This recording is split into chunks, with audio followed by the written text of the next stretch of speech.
Hello, my loves. This is Johanna Burkhardt. I am a multidimensional channel, teacher, healer, and author. And I am obsessed with all things metaphysical, esoteric, galactic, and of course, the healing journey.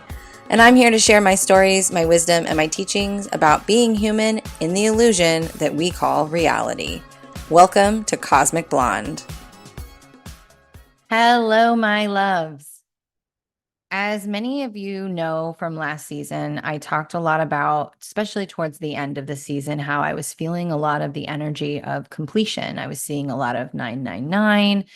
I was just feeling done. Like I can't articulate it other than that. It literally, I just felt like I'm done. It's over. It's complete. Not really knowing what that is, right?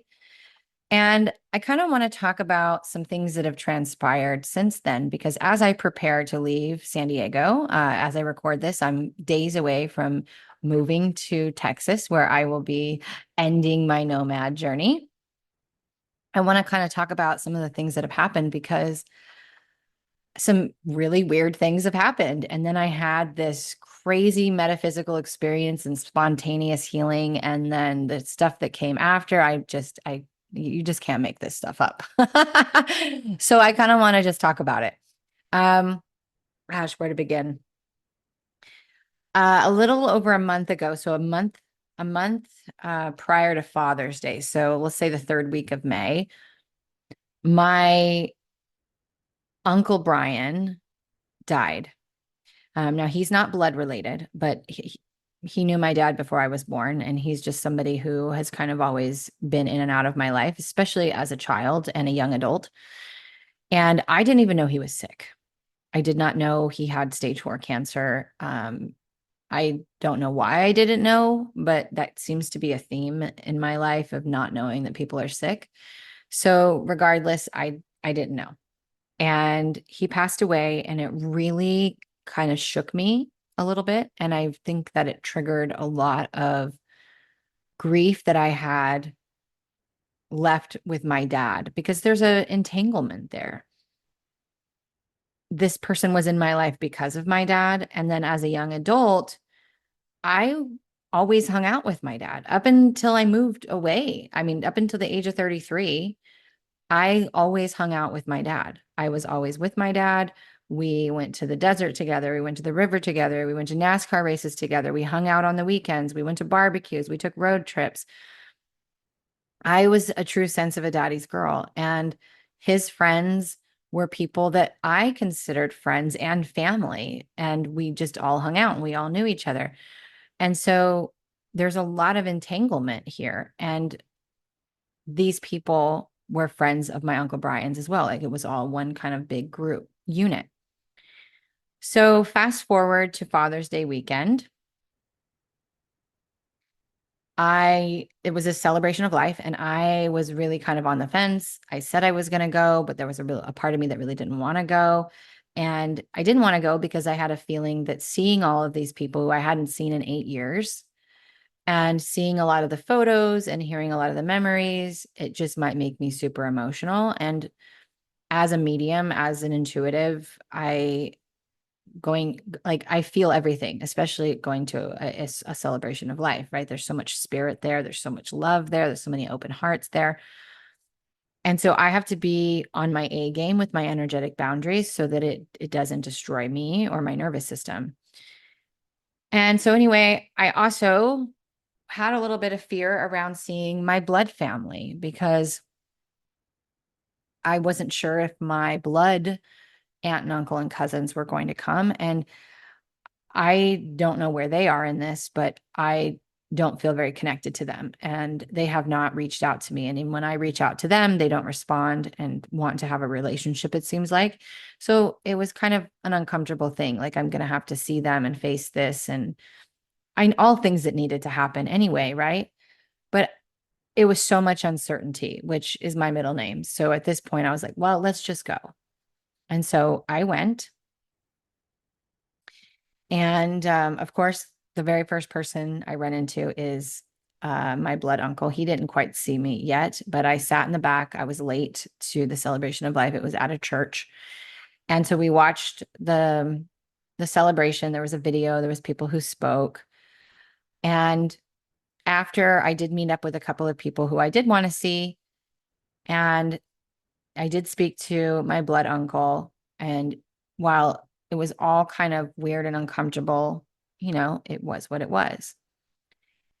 But what I noticed as I went to say condolences to his wife, when I was waiting in the hallway between the church pews, or the center aisle, I should say, between the church pews, there was a couple of people that were friends with my dad, that were obviously friends with my Uncle Brian, who, again, I last saw 8 years ago, who would probably be, one would be in their late 50s, the other one would be in their probably late 60s, like 66, 67. To me, that's not old anymore. And I know a lot of people in those age ranges who look fantastic for their age, right? The best way I can describe it was the whole experience, honestly, from the moment I walked in, I felt like I was entering into another reality. It's like I left my reality and I went into their reality. That's the best way I can describe it. It felt like an out of body experience because as I was watching these people come towards me, who I've known for a very, very long time and last saw 8 years ago, they follow me on social media. So it's not like, and they interact with some of my posts. So it's not like they don't know what I look like. It's not that they don't know who I am, yet they didn't know who I was. One nodded at me, but I wasn't sure he knew who I was. I think he was just being polite as he walked by. But as the second gentleman walked by with his wife and daughter, I stopped him and I said, hi. And he said, hi. And I said, do you know who I am? And he said, sorry, no. And I said, I'm Richard's daughter. I said his name. And it took him a minute. And then his wife like grabs me and is like, oh my God, Johanna. And their mouths all dropped. And they were like, I didn't recognize you. You look so different. I'm like, you only saw me 8 years ago. I haven't, my face has never changed. I run into people people find me from elementary school. In fact, I had a guy on a dating app who recognized me from elementary school and messaged me and said, did you go to Rio's Canyon? And I was like, yeah, like that's a weird question to ask. But my face has never changed. And so I'm like, how do you not recognize me? But the truth is while I knew who they were, I did not recognize them as well. They all looked like they had aged 20 years. They looked like they were in their 70s and 80s. It was very hard for my brain to understand what I was seeing because it made no sense for what I know their ages to be and the way that they appeared physically. It was such a weird experience. And the way that they interacted with me and with other people, the only thing I can tell you is I left my reality and I went into theirs. And I do not belong in that reality. I was not somebody, this version of me was not the version of me that they were used to seeing. Because, like I said, they saw me 8 years ago and they have interacted with my social media since then. Some of them not even that long ago. But I think the me in that reality is a different version, right? And we are very multidimensional. So this is not surprising to me. But it also was so weird to have it be such a visceral experience, I guess is the best way to describe it. But that's the only way I can describe it, was I left my reality and the reality that I'm aware of and went into theirs. And in that reality, I don't look like this. In that reality, I am not this version of me. And it was a very jolting and wild experience. So I didn't stay for long. I was there for maybe 2 hours, and probably about 45 minutes of it was me talking and visiting with people and just having my mind blown at what I was witnessing and experiencing. And I had had plans scheduled for that night and the following day. On Father's Day, I actually made plans with a friend who also had lost her father. So we decided to spend the day together and go do something fun.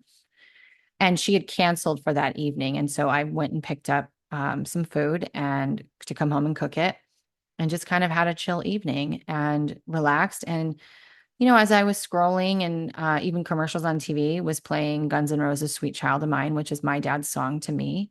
And so I knew, being that Father's Day was the next day, that he was just letting me know I'm here, because of course I was thinking about him.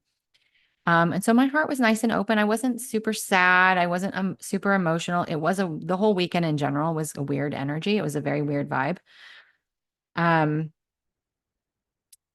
and I went to bed and I woke up the next morning and I did my transmission. At the time, we're still in the recalibration experience. And so I was listening to the transmission.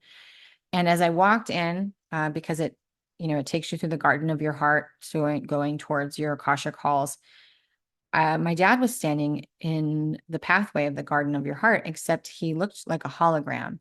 And I know that it was a hologram versus an apparition because he was like blinking. And I knew it was something happening. And I was like, this is really weird. I just kept walking by, acknowledged it. I kept walking by. I went on my journey. I went into my Akashic halls.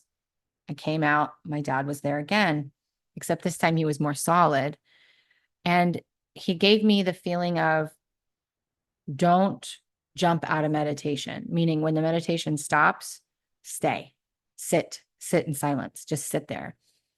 And I just had this knowing that I needed to just sit there. And so as the meditation completed, I just sat in silence for a minute. And next thing you know, my dad is in front of me and he has his hand on my head, almost as if to kind of hold me in place. And my grandmother, his mother, she was like my mom, was to my left. And I had a guide to my right and a guide behind me. Like I was encircled.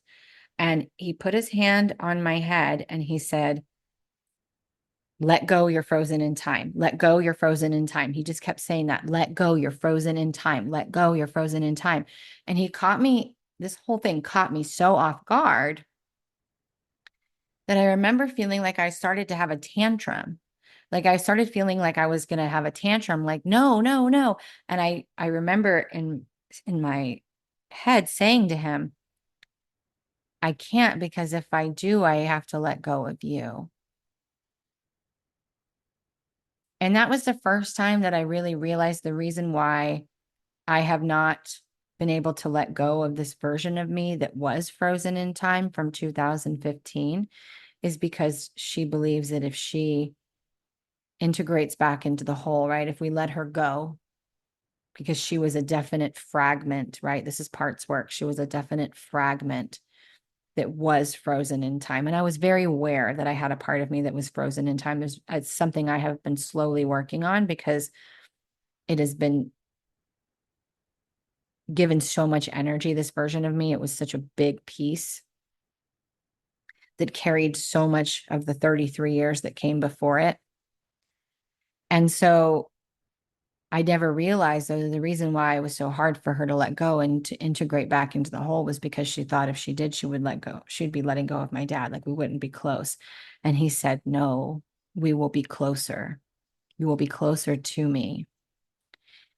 And I remember letting go.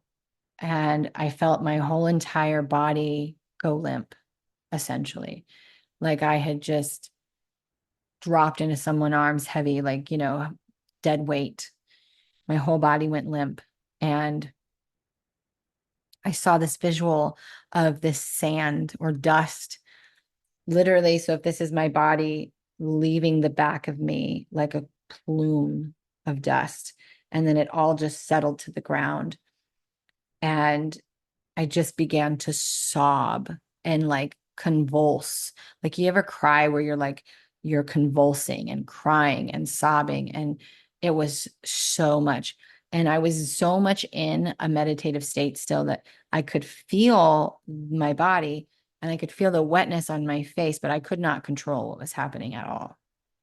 And then as I was crying, the dust started to go up into my body as if to integrate back into the hole.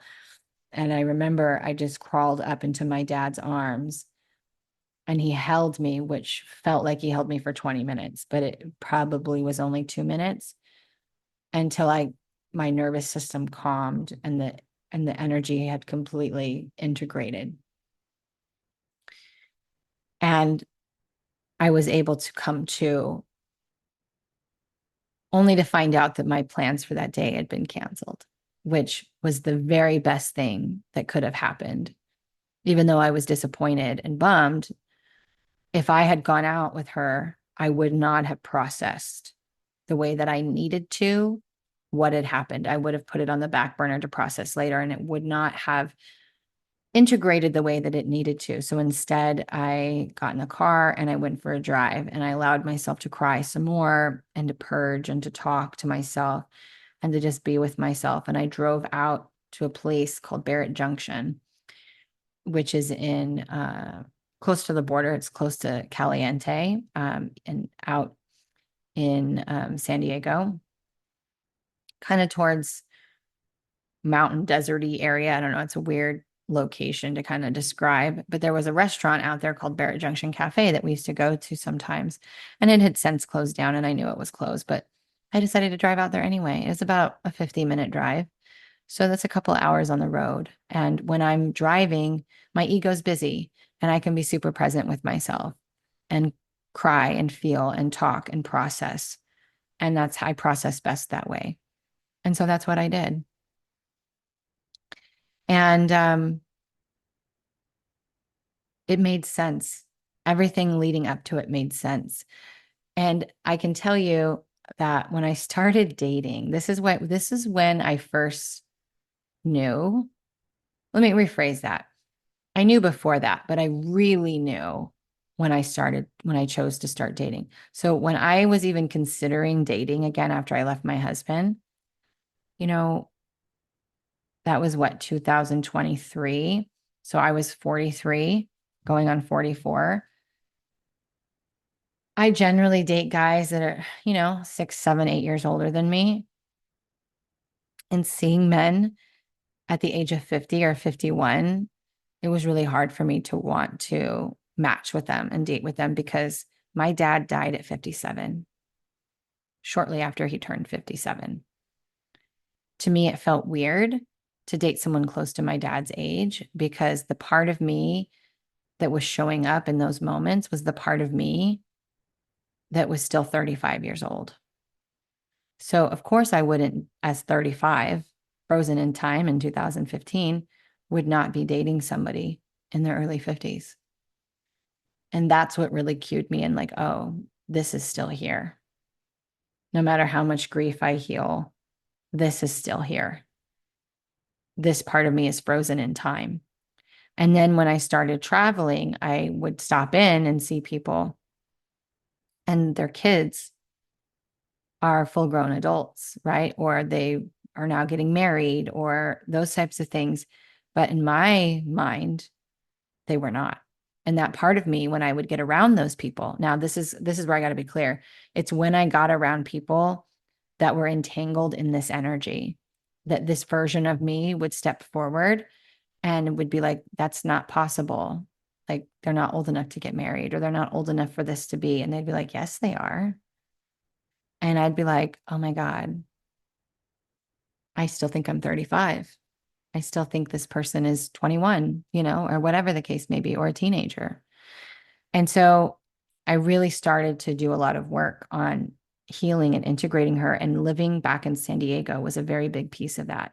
And so last year, when I was here for 9 months, there was so much healing that took place, including the guy that I dated who was 51, 50. He was 50. He was 50 years old. And doing the things and integrating and processing, I did so much healing. I did so much healing with my mother. I did so much healing around my father wound, around the grief and the loss of him, and just in myself. And then coming back this year, when I came back this year in 2024, I knew I knew that this was going to be it. I knew this was going to be the completion. I knew without knowing. Like I was like, I'm coming back here for a reason. There's something that I did not finish the last time I was here that I have to finish now. And here we are. It gets weirder. So I went through that metaphysical healing with my dad and my grandma and my guides. And a couple days later, I woke up with the worst neck pain that I have ever had. And it's all in the side of my neck and into my shoulder blade.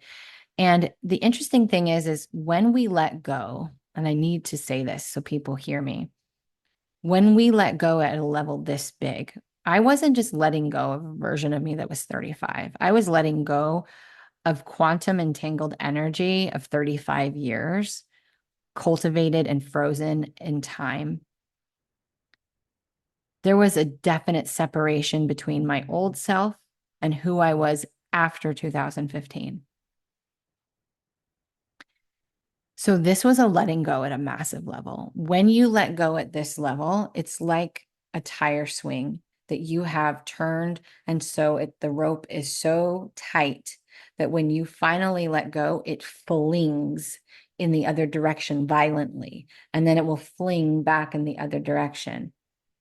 So once that's done, your body is like exhausted. Could you imagine being on that tire swing? You're going to be disoriented. You're going to be discombobulated. You're probably going to have an injury.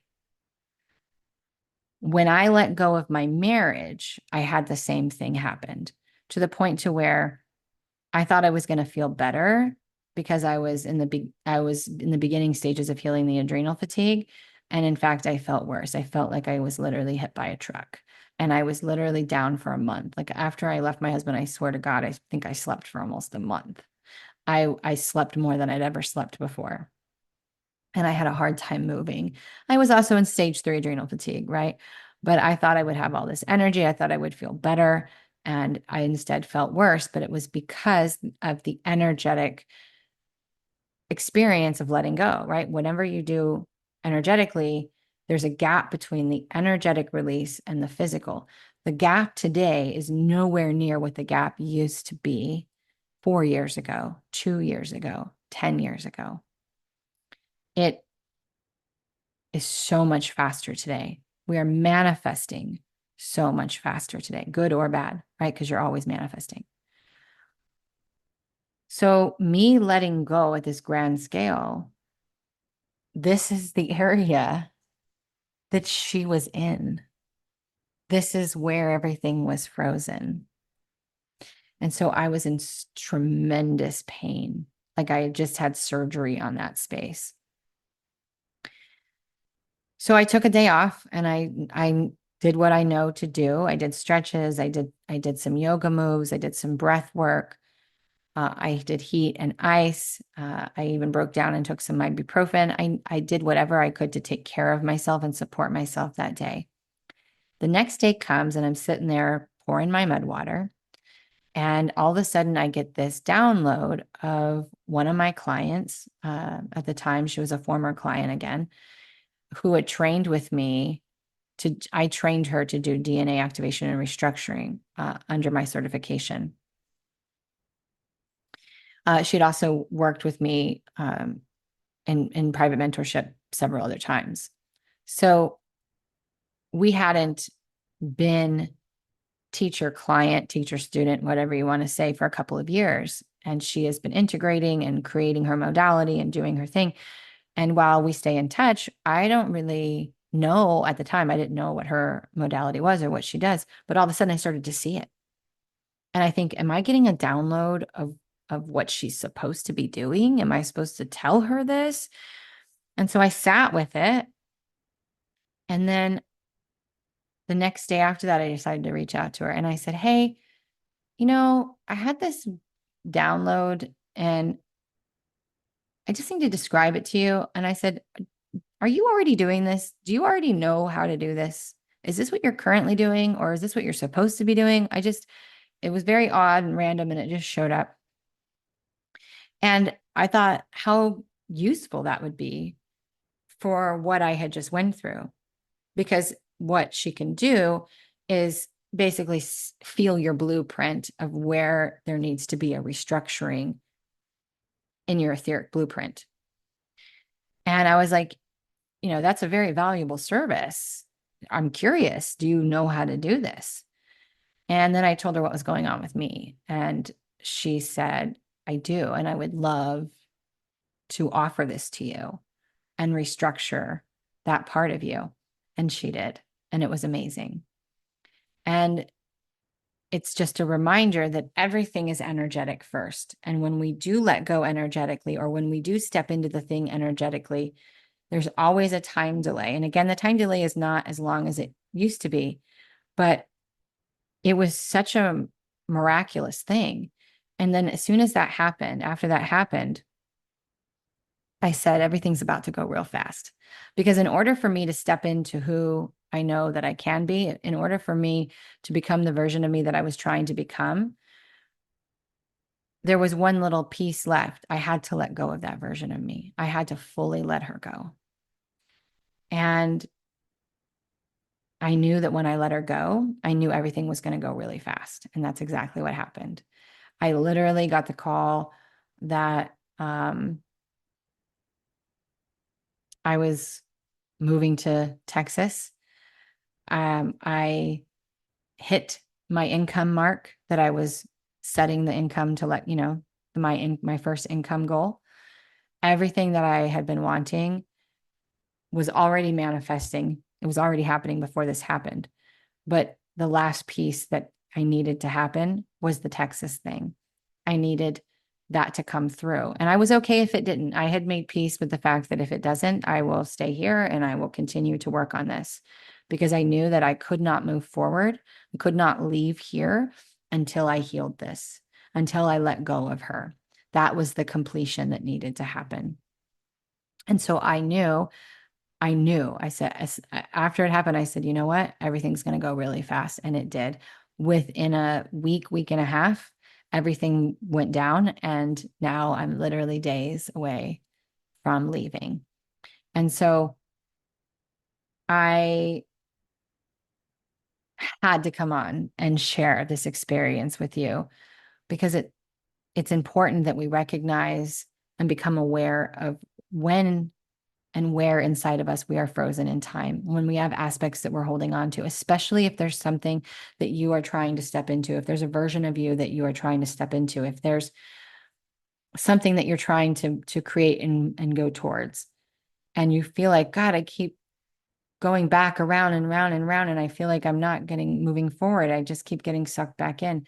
And that is always an indicator that there is a version of you that you are not letting go of. There's a version of you that you are holding on to. There's a version of you that they know if they let go that's going to happen. And there's a fear associated with it, right? And so it's important to talk about these things, because if you can simply become aware of it, you can begin to shift and change it. And I am so happy that everything played out the way that it did. If my Uncle Brian had not died, maybe none of this would have happened. So I'm a firm believer in everything happens for a reason. And no, my Uncle Brian didn't die for this to happen, but there is a cause and effect. And so Spirit uses opportunities, any opportunity, to be able to do what they need to do to help you heal, or to help you receive, or help you align to what you need to. So while this was something that happened, they utilized this that was already happening and brought me into it, because they knew that this was an opportunity for me to heal it. And it was such a beautiful thing. And I will see you guys in the next episode. Hey, thanks for listening. This episode was brought to you by JohannaBurkhardt.com, where it's time to defy the limits of your mind and step into your multidimensional mastery. Don't forget to subscribe so that you never miss an episode. See you next time.